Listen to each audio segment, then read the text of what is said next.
So we were speaking of education. what is needed nowadays with our students.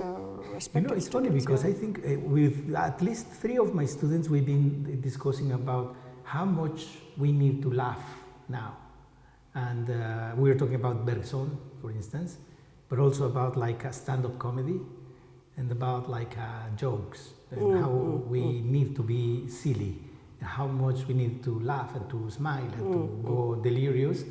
And then, of course, I think again on Artaud, and I think in dear friends of mine that we love laughing together, like with Chantal and Nicolas, and I don't know, like pataphysics. Yeah, but nowadays I must say that Twitter is getting a lot of very good jokes, especially at the end of Trump's presidency. There was a lot to laugh at, Right. with some kind of tragic aspect in it, of course, but I was bored to laugh alone reading Twitter, that's the point. That is about the contagiosity of laugh. Of course, the thing in my perception is that all about togetherness that we've been deprived of as a now normal situation in which we cannot be together.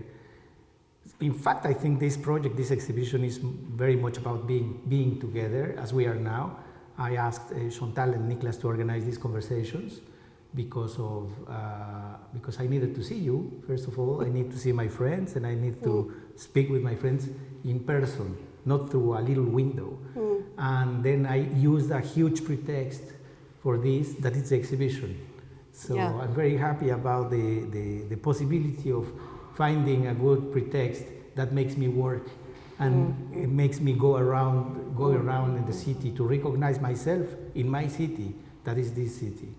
And then it produces lots of joy, and that I think it's very important also to find now, not only worries or sorrows. Yeah, but togetherness is so important in your own work. It has always been. As far as I know you, and since so many years, I always thought that togetherness was really at the start of your being an artist. When you started by drawings and your relationship to the press, to the printing presses and so on. And togetherness was really at the start of some very important aspects of your work. What do you think about it? Well, yeah, in fact, when I was thinking on my map of the city for going to places, carrying on my back the sculptures that I made with found objects from the street, I was choosing places and thinking on where should I go. I did the same for the places of Artaud, for the project I made here in the gallery, visiting all the places he used to go, and the places where he used to live, including the hospitals where he lived at the end of his life. But this time it was a very hard decision choosing my own places in Paris, and one of them, of course, should be the place we went for, that it was a favorite of Hemingway that you took me to, near Saint-Germain. La Romerie? Some 15 years ago, I think, or so, more or less, I don't know.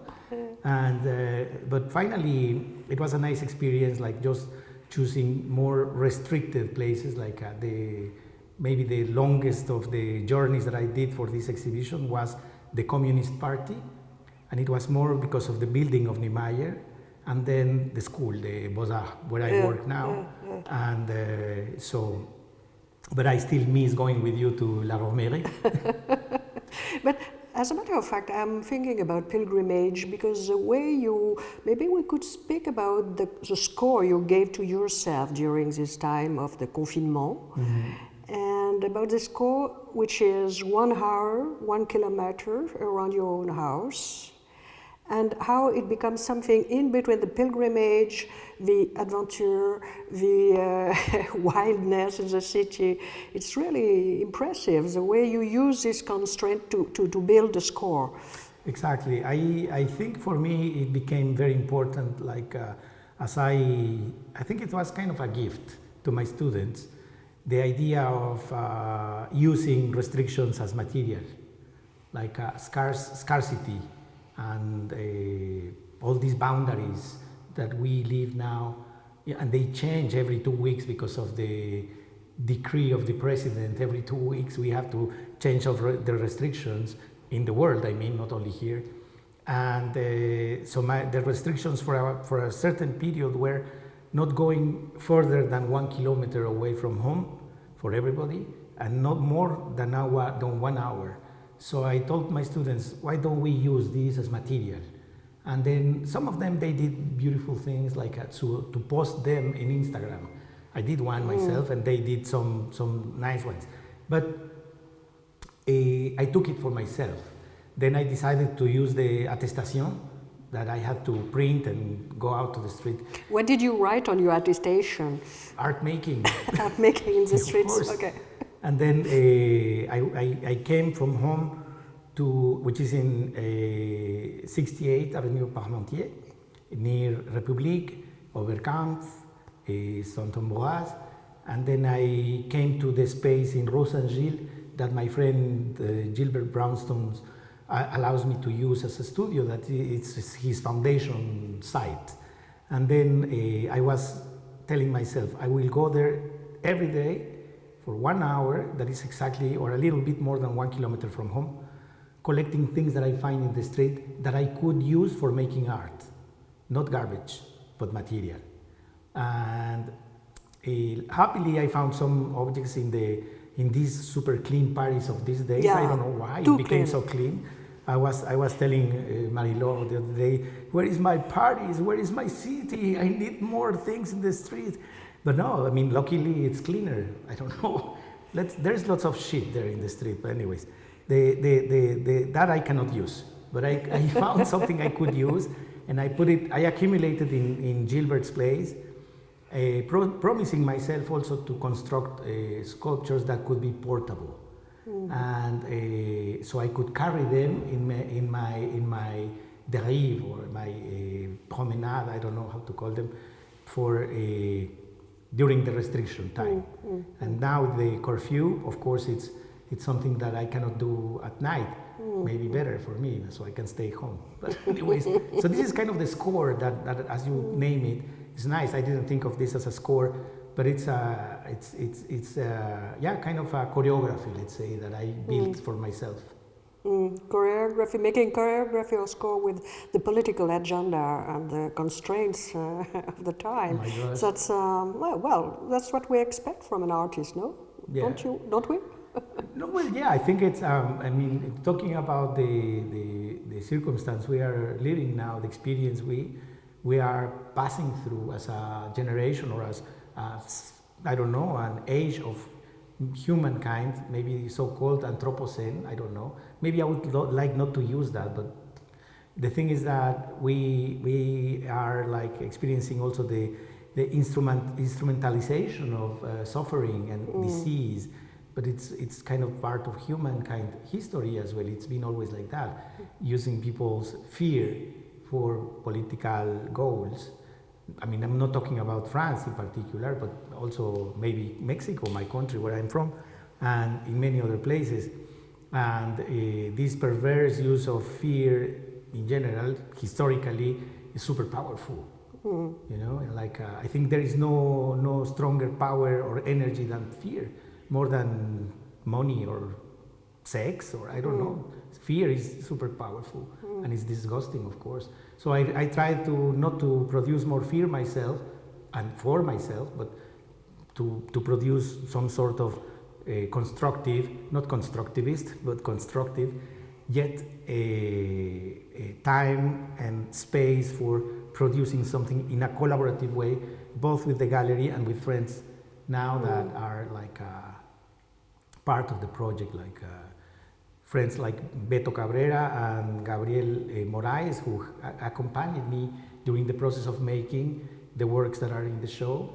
And it was also a pretext to be with my friends, to have a beer and to say stupid things. So this is kind of my politics, let's say. Yeah. But I must say the show is very impressive by its lightness, its joy. It's very joyful, very colorful, very light, and with great reminiscence of some constructivism shows of the 20s. I was thinking of the brothers Steinberg, who were really the most the lightest sculpture of history, maybe the most wonderful sculpture. And it's something to be in the middle of the show, like, hello, in the middle of the show there, and to be surrounded by these remnants of your, well, a part of your body in some, it's your back in some. We see something you had on your back, you were wearing something on it.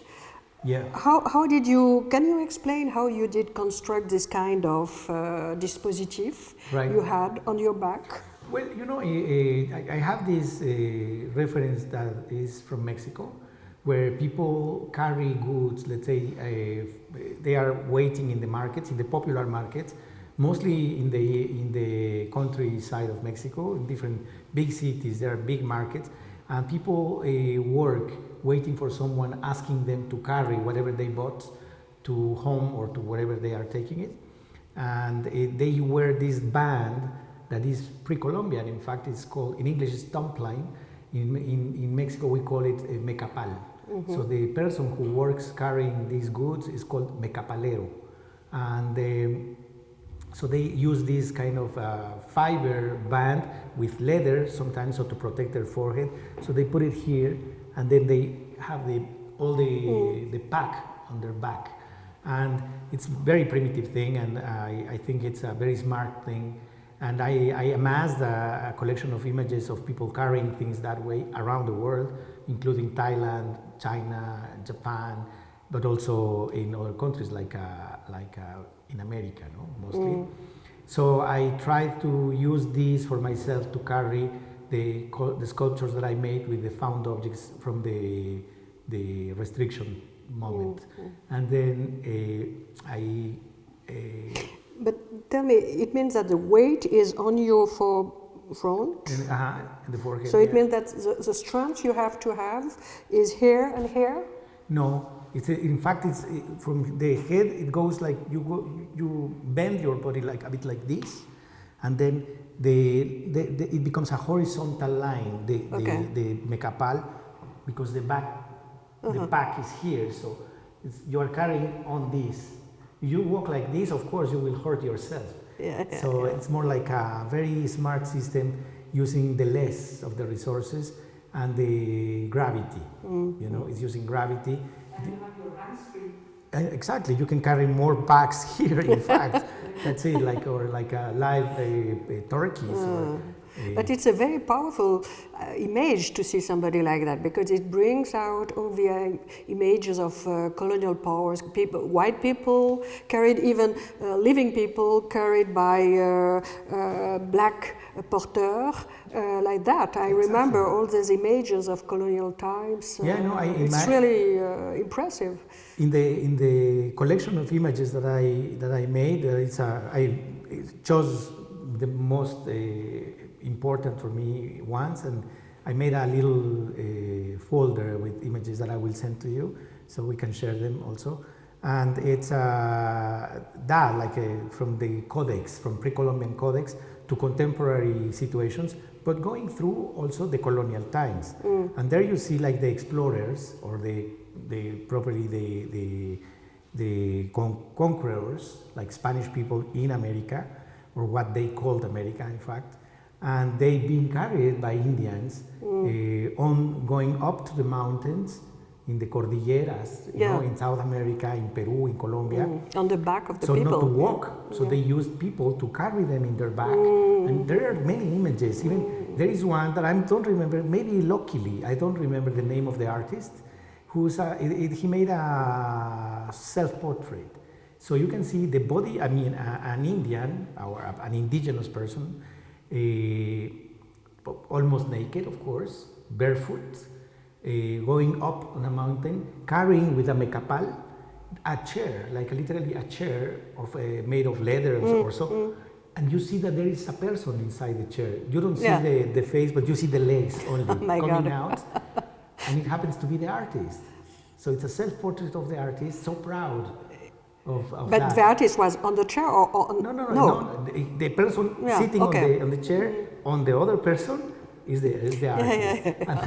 And then I mean, of course, there are many elements to analyze there in terms of iconography. You can see there lots of, I mean, some aspects of the classic or classicism of the representation, as the body of the Indian is kind of a Greek representation of the body, you know, like lots of muscles and like, you know, like super beautiful. Yeah. And the faces are like a strong, straight nose that we indigenous don't have, of course, Yeah. you know. So it's kind of a ridiculous caricature of art itself, looking at itself in a completely violent and again, I would say disgusting manner that was a manner, in fact, a manner of representation, properly speaking. Absolutely. Mannerism. Exactly. Then this is something that is in many representations all through history of explorers. As you can see in Humboldt's books, Yeah. there are he never says it's himself. You see in the far people being carried like that by porters, local porters. Yeah. In that case, it should be Venezuelan porters or Colombian maybe, going up to the Chimborazo where he made the beautiful infographics of the time. No? Yeah.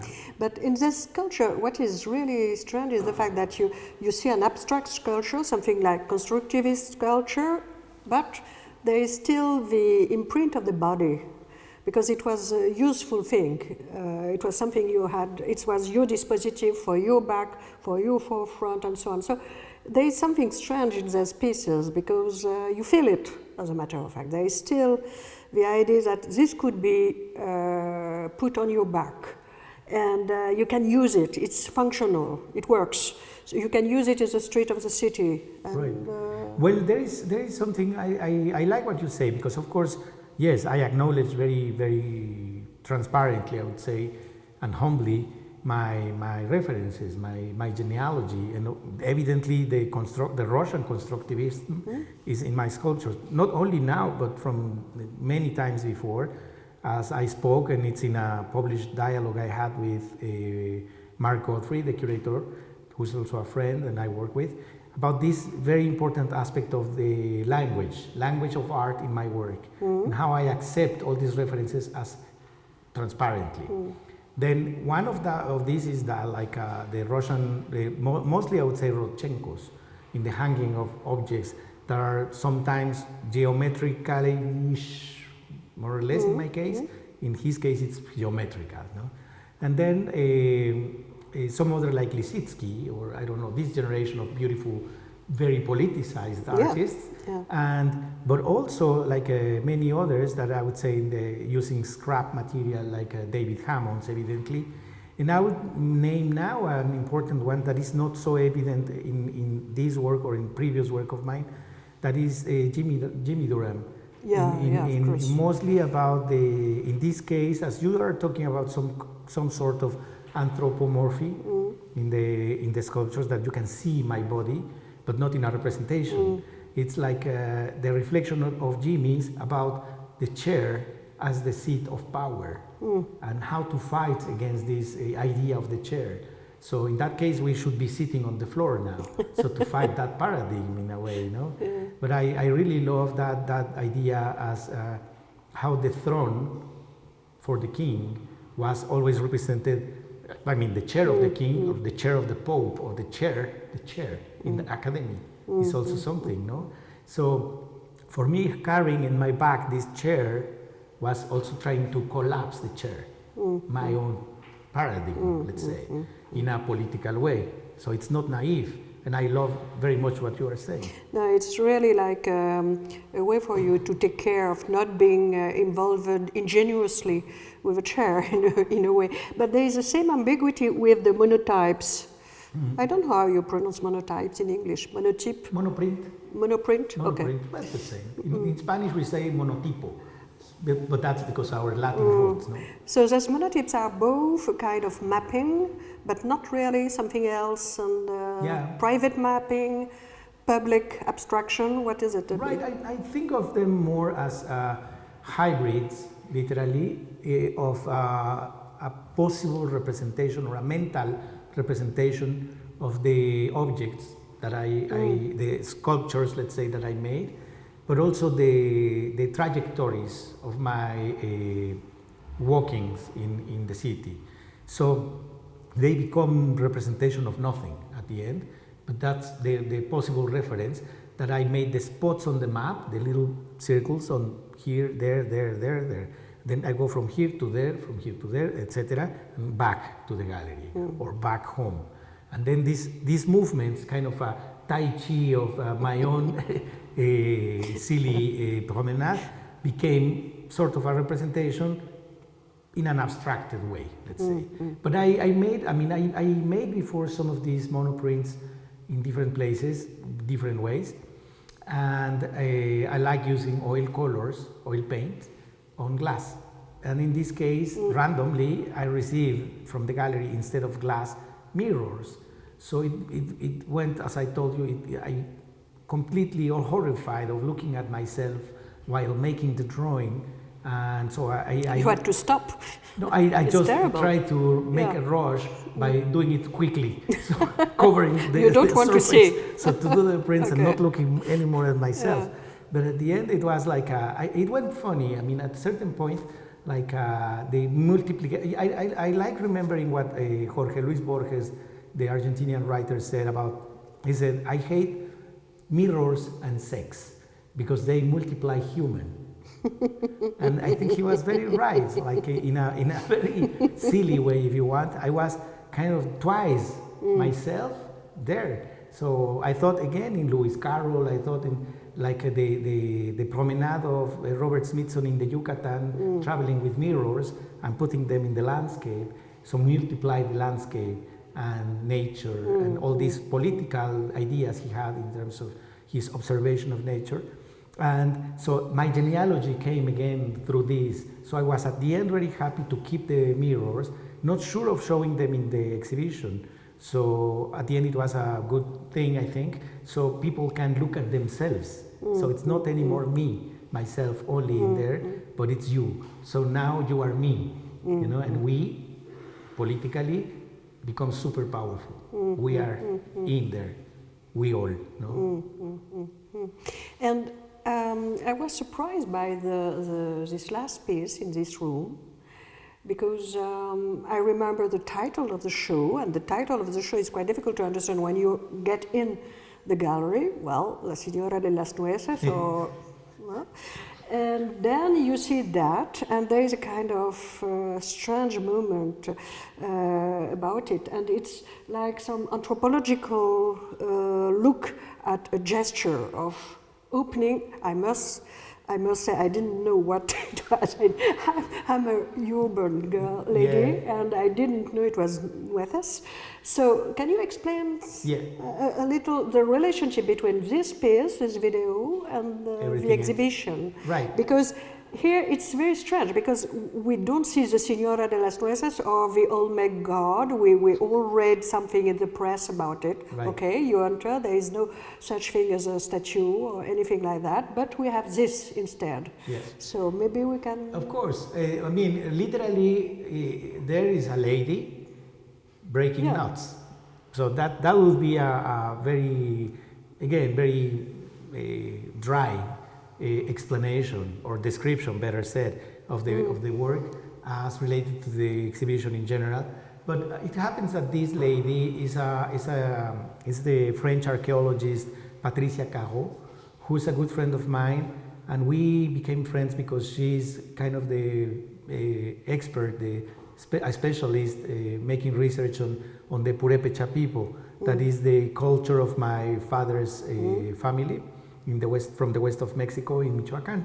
So I've been in some different projects here and there. I made links to that part of my roots and my identity. Maybe I still need to drop some lines to my Jewish roots and my Arab roots and my Asian roots and my black roots. But this is only one to that, as I went to learn from Patricia who I am as Purépecha. And then she's a beautiful and generous person, and we went visiting her in the countryside not far from here, from Paris, and in the first confinement, and she was showing us all the trees to Damian and Anna, Ale and me as children, and explaining what is an apple, what is a pear, but from the tree, you know. As you said, me, I'm like you. I'm an urban little rat, you know. I don't really know. I don't recognize trees, you know. Oh, that's a cherry. Oh, really? Wow. And then, like the grapevines and all these beautiful things in a house she has there. And then she took these little fruits and said, "Les gustan las nueces, niños? Do you like nuts?" And they said, "Sí, sí, sí." Look. And then she started doing this, and breaking nuts with a stone over another one. But I was like shocked as such an academic, let's say, a high respected person like you. Yeah. It's like looking at you breaking nuts with a stone. Well, I swear I will try next time I see one like that. We can try together with Patricia. Yeah, let's go. Let's Sorry. do it. But the thing is that it was so beautiful, like witnessing, I would say, the first gesture of humankind, or even before human, for eating, for having food. And then she's peeling the little nut and taking the skin, and then she gives it to the children to eat. And she speaks both in French and Spanish. And she says, te gusta? No te gusta? Etc. And then I went home, and when looking at it, at the video, I was uploading it to Instagram because I was fascinated with the situation of her hands and her voice. And then I was like that, and then said, it's not possible. This is a real, how they say when you have like this eureka, like an epiphany, you know? Not in the flash of light. Not in the religious way, but kind of an epiphany, you know.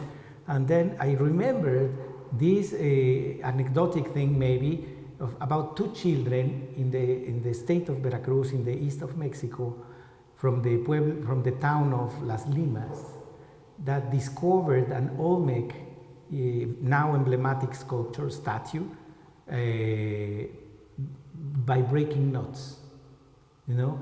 They use a little green stone on the road home, and then they liked it because it was shiny, and they started breaking the nuts with it, over it, and they started scratching around it after maybe a storm or so, and they discovered the statue. So they took their parents there, and they discovered the beautiful figure that is a person sitting like in lotus and holding a meant to be dead baby. Both have the feature of the jaguar of the Olmec, that is meant to be also the very, very oldest root of the iconography of the jaguar in all Mesoamerica, which means the jaguar being the highest of the entities, deities, as meaning the rain, so crucial. And then the anthropologists discovered it and started like decodifying all the hieroglyphs on the body of the statue.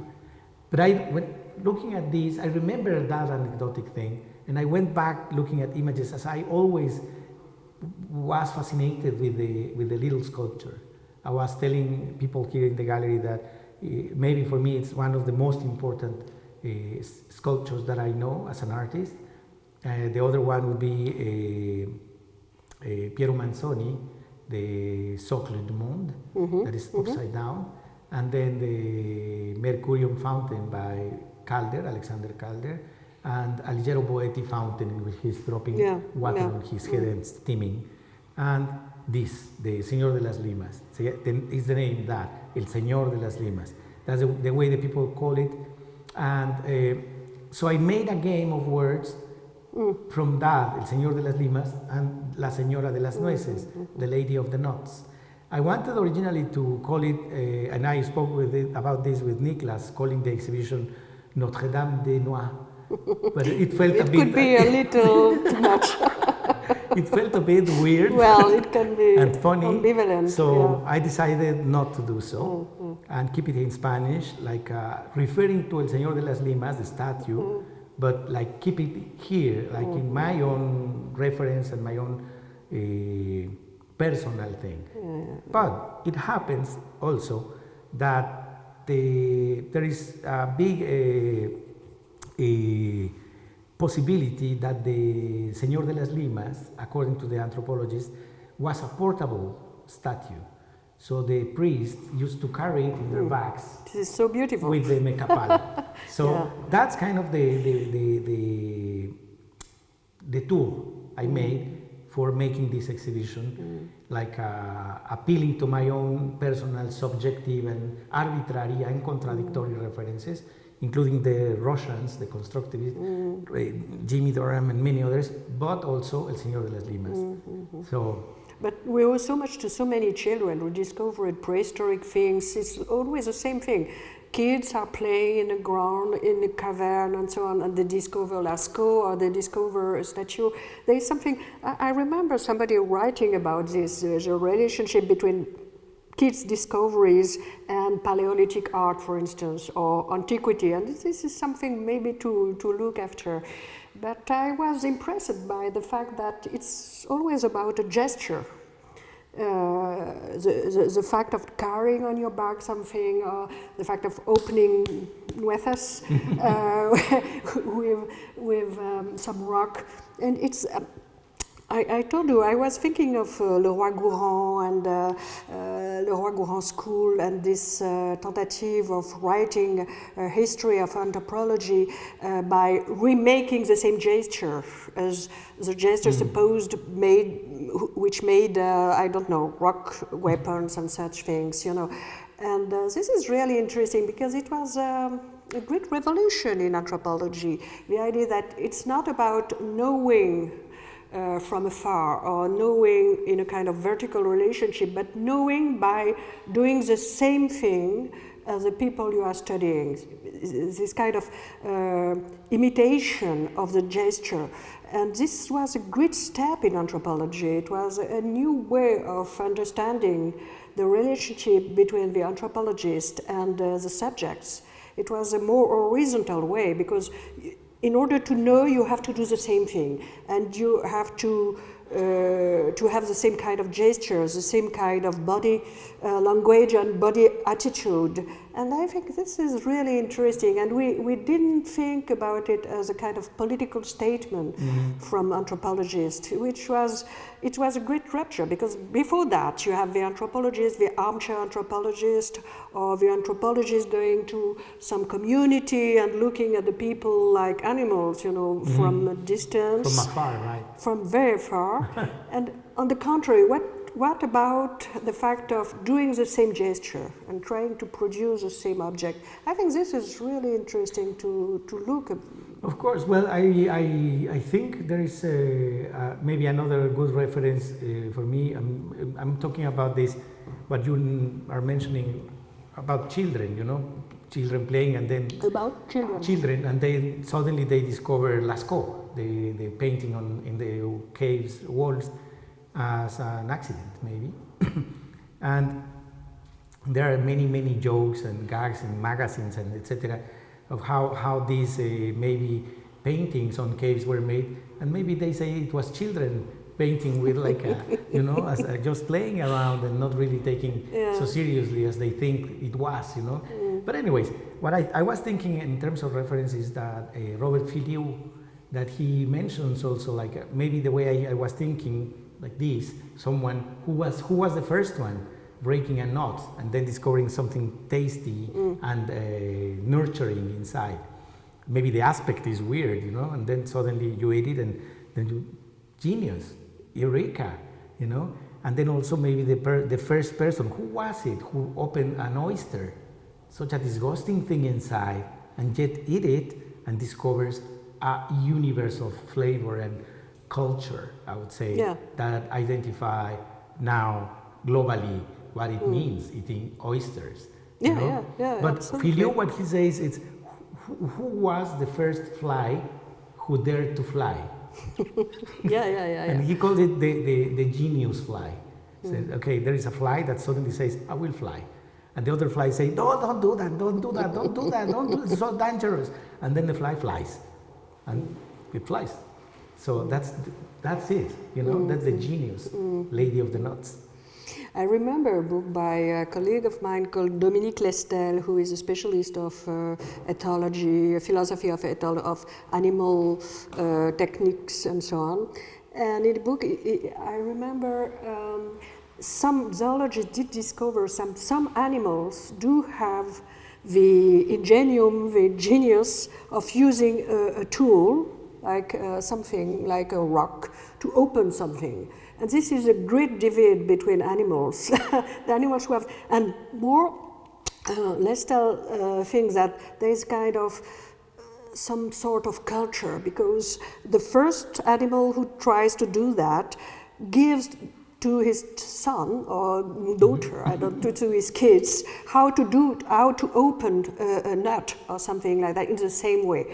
And it's really something, when you read it, it becomes the most important thing in the history of life on the earth. Like, how do you learn to use a rock to open a fruit?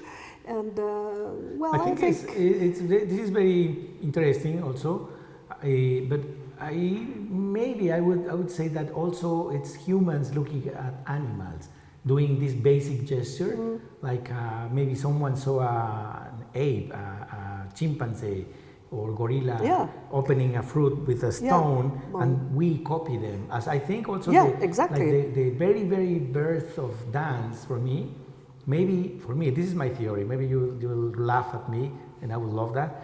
But it's that I think the origin of dancing comes from looking at birds. Yeah. Because it's trying to mate, they do little dances around each other, and then of course they have children after dancing a bit. And then we saw that as humans, and we discovered a universe of many things. And then I was talking yesterday about this with one of the students of the school, Clément Erardi, because he's very, very focused in dancing, again, in politics and power, because he's working with video games. And they say that in some video games there is the winner goes dancing on the loser. On the loser. The one who loses is like destroyed there, and the other one goes dancing on the contrary, and like as a sign of power. And then this kind of gesture, of course, is the opposite of what dance means to be for. Like it's about like seduction and engagement and celebration and joy and of course pleasure. But I think we forgot sometimes the origin of this. Like I think it's there, no? But you know, it's precisely, Abraham, you are speaking like a man before Descartes, because before, we forgot it, but before Descartes there was a huge tradition of about the relationship between technical inventions of the animals and technical inventions of man. And there was a kind of a mythology of inventores, the inventores rerum, which means that what man did discover was because they were imitating animals. Right. So the music, because we learned of not only that, but for instance, we learn to use la carapace de la tortue, and so on and so on, and a lot of things like opening nueces with rocks, you know, it's something we learn from animals, and this was a very common thing between common people, but between philosophers too, till Descartes. And the real divide between man and animal came with Descartes and this generation of philosophers. But till then, we forgot it. That's very sad. There was nothing like this kind of division. It was really much more about we are imitating animals, and we learn all what we learned come from this imitation of animals. Right. And it was really powerful. You can read it even in Montaigne, and he was maybe the last one of the great tradition from the Greeks to the 17th century to think about this imitation. And this is why I was so struck by this. Yeah, me too. And I think, well, at certain point, I wanted to have it in the exhibition because it means much more than only my references. I think it goes wider and broader for human in a little gesture that is ignored maybe sometimes because we have other priorities. No, we just go and buy the nuts already open, and we imagine they are like that. No, but of course it's not. But I like the way you speak about this kind of reference. When you say, I learned a lot about Michoacan people by talking to this French anthropologist and so on. And I like it because it looks like now there's so many discourse about the origins and the identity come first. And then you have a kind of deduction. I mean, first the identity and then the works. And on the contrary, you do it precisely the reverse. It's about working and then learning about origins and so on. Can you speak about? Well, this is very, very good, I think, as a question, because in general I would say, I mean, it's not talking about anybody in particular, I mean, any artist, but I found in many times, many moments or situations that artists illustrate ideas. And this is something I don't like doing myself. I prefer to learn. So I think of art as a learning device in general. So through making a new project, I put myself in the position of learning. So not to make any positive affirmation or final conclusion, but only making questions. And these questions are leading me to many other questions. So I prefer that. It's more like being permanently on the road than having a goal. So this, in terms of my own practice, is something that I think is deeply related to what you said. So not to put myself, my own identity or my idea or what I think I am, but more than that, like producing question about not only who I am, but as a human, what we are, you know, where are we going and what for, you know, is it maybe more important looking to the sides or transversally, you know, different positions. And maybe like that, like when doing this sort of ethnography of myself in the cities of Paris, is in order to produce these questions instead of trying to make any, what can I say? I mean, I can't say nothing, in fact, you know. So it's more like trying to find myself in the space of not only the city, but in terms of my references and the grid, you know, like this kind of reticular world that is many together, in fact, you know, as we know now, that maybe it's a multiverse, you know, and this is something I'm really fascinated with, instead of like trying to say anything that has a conclusion again.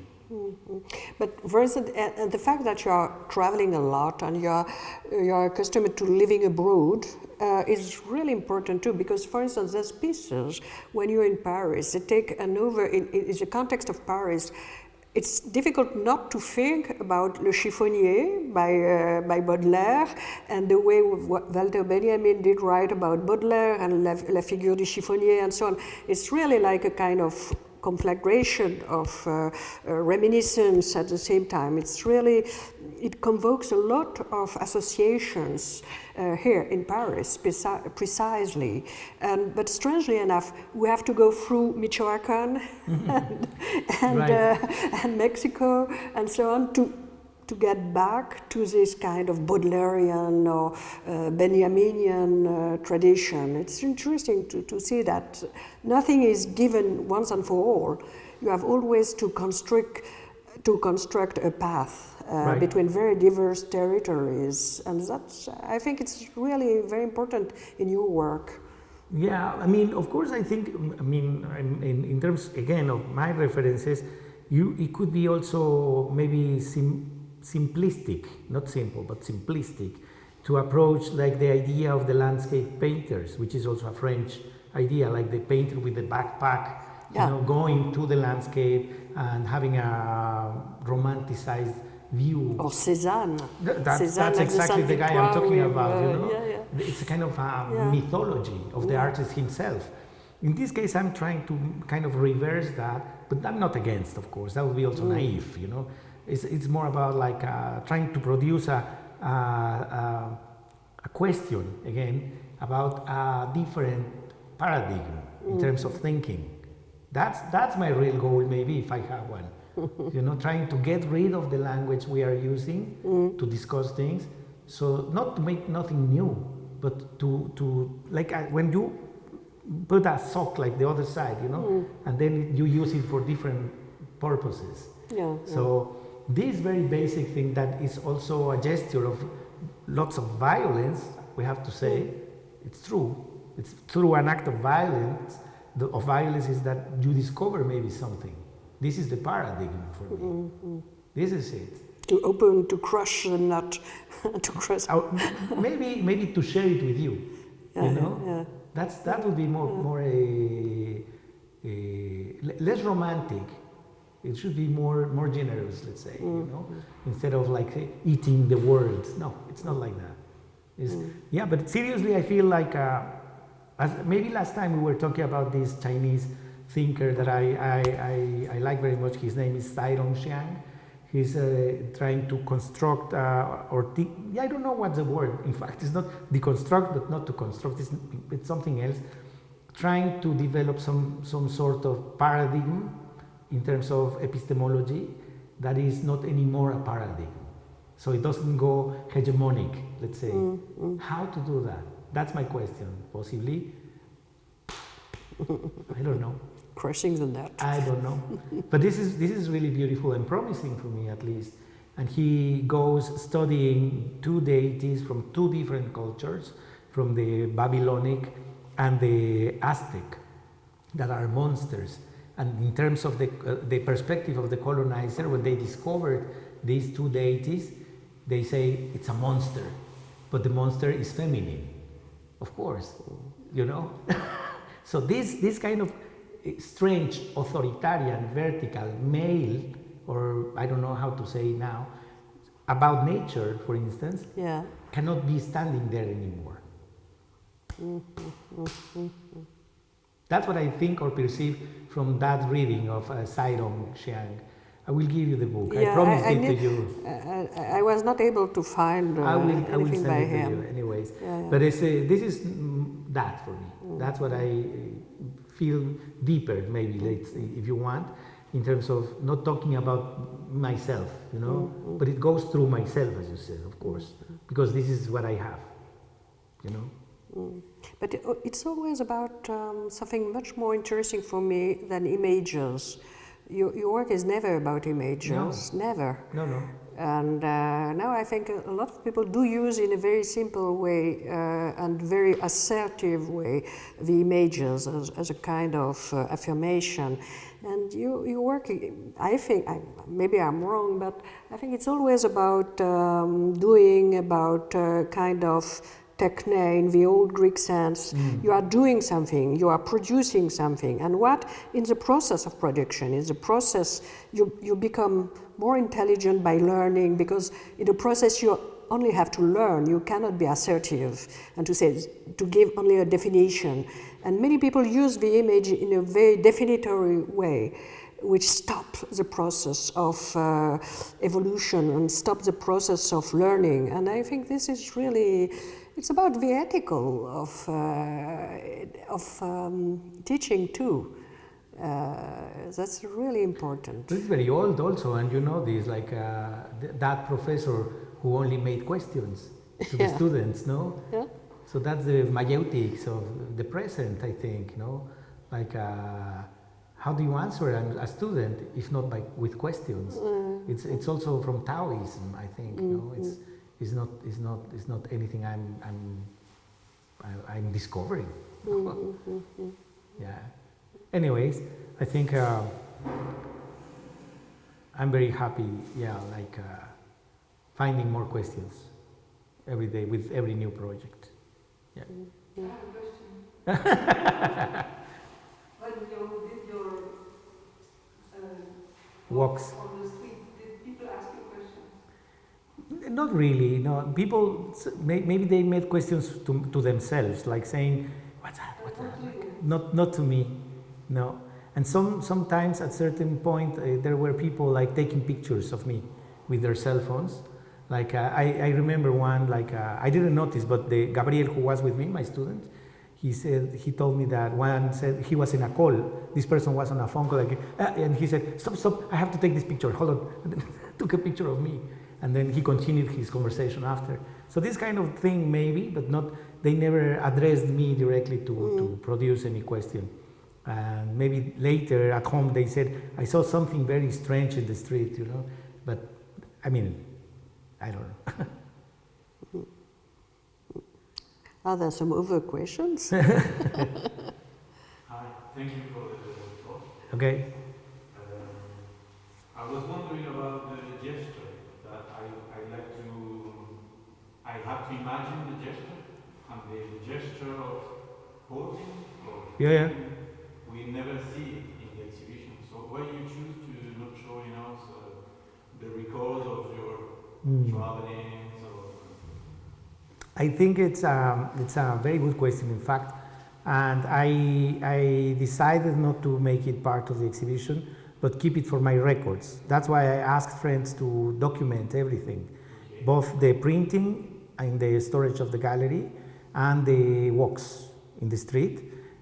So we have videos, we have photos, and the gallery used some images for before the opening in Instagram, mostly, I think. So to let people know, and but of course I think that's not the art. I mean, the document is not art for me. And then I mean, it is maybe my own question that maybe in the future I can use the images and the videos for something else, but I would not show the images in the exhibition or the videos of that unless I wanted to be in the exhibition. But in this case, it wasn't.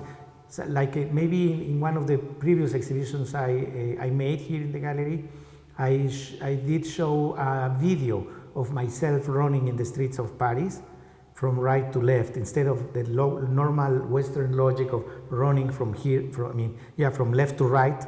It was running like backwards, but not in reverse. And then that was the purpose of that work. It was not the documentation of something. It was a work. It was an artwork, and in this case, it was not. So that's why.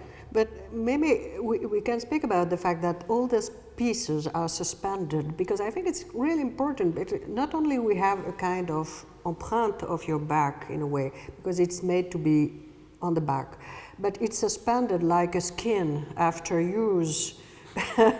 It's a very way you didn't want to have some plinth or some pedestals and so on, but they are really suspended from the roof. So can we speak about it? Yeah, of course. I mean, that for me, it's also about the gravity and so they can tell their own status, let's say their final status, and not being sitting on a pedestal or a plinth. So I mean, like a static. They would be more static. And here, with the movement of people, they can move. And even if they are heavy, because of the displacement of, space or air, people move them without touching them.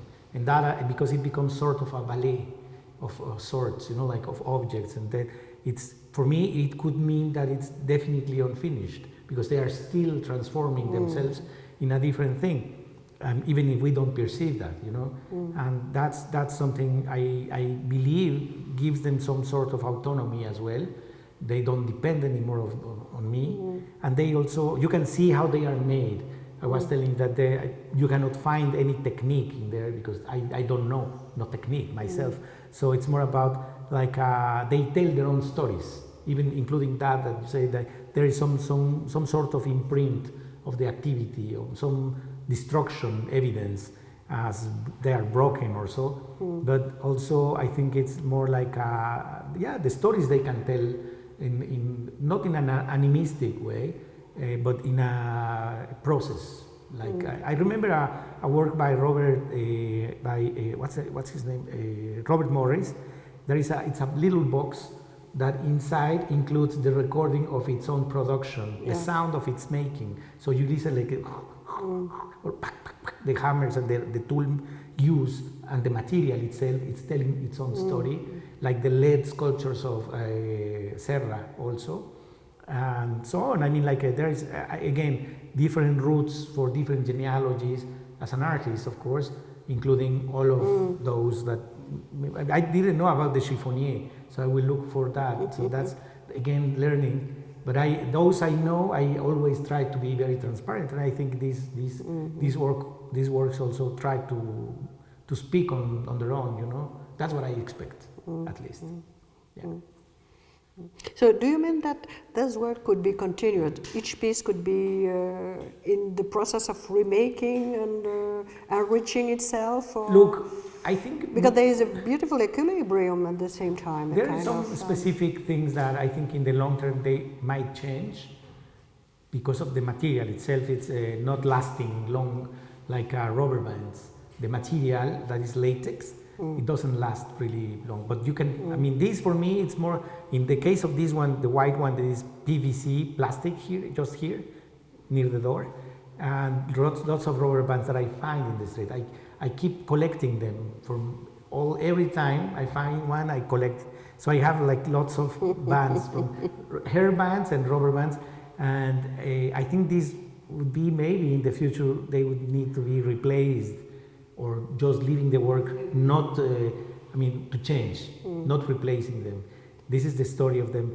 And then also there is lots of leather, for instance. Here in this one, there is a cable, a US cable with leather, a leather cord, a leather rope. On the upper part is leather, white leather.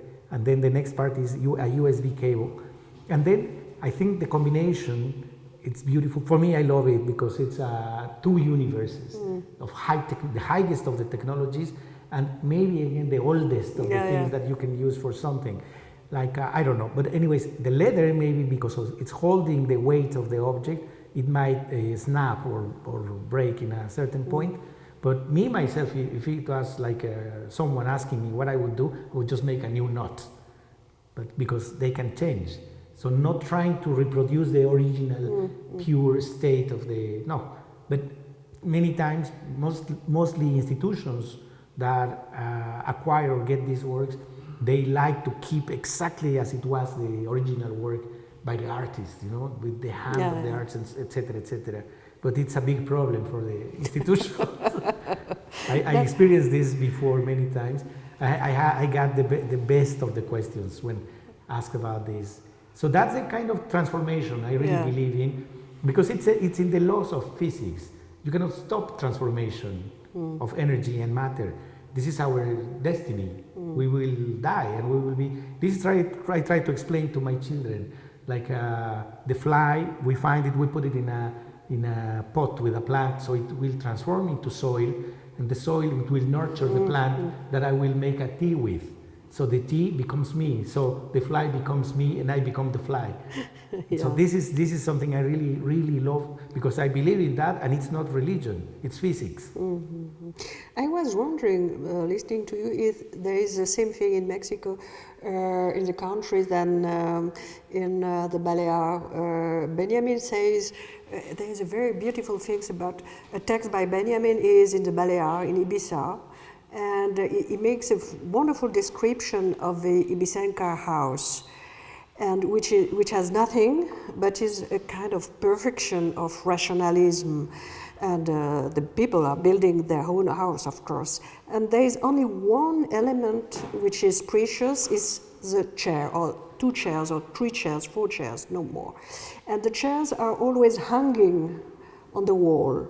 And there is a beautiful thing about the chair, which is the only precious thing, made by the people, of course, at the same time, but very well made. But when they are not in use, they are hanging from the top of the room. And so I was thinking of that, because there is something maybe to explore about this kind of relationship between invention and anthropology and the chair. I think we have to discuss more. I think so, but I'm learning. I will take note of this when you are telling me. We have to reflect, because really when you see it like that, it's, oh my God, it reminds me that. It's really I will take note. You know, it's funny because in Mexico we have at home, of course you are very invited to visit us in Mexico, in our place, and we have, it's not a collection because it's super messy. It's not. There is no structure or ordering. We just accumulate chairs. It's not We have so many Mediterranean. chairs. They are all different. Yeah. It's a chaos of chairs, and they are most of them handmade. And the person who makes sandals in the market in Oaxaca state, he makes his own chair with leather, of course, because he knows how to deal with leather for making sandals. So the chair of the sandal seller is, oh my God, you cannot imagine. And like that, we have so many different. That is, I will read this. Yeah, I Maybe must look at it. give me Yeah, the yeah, yeah. bibliography to find it, yeah, because yeah, yeah. it's a kind of not an obsession, but something we like.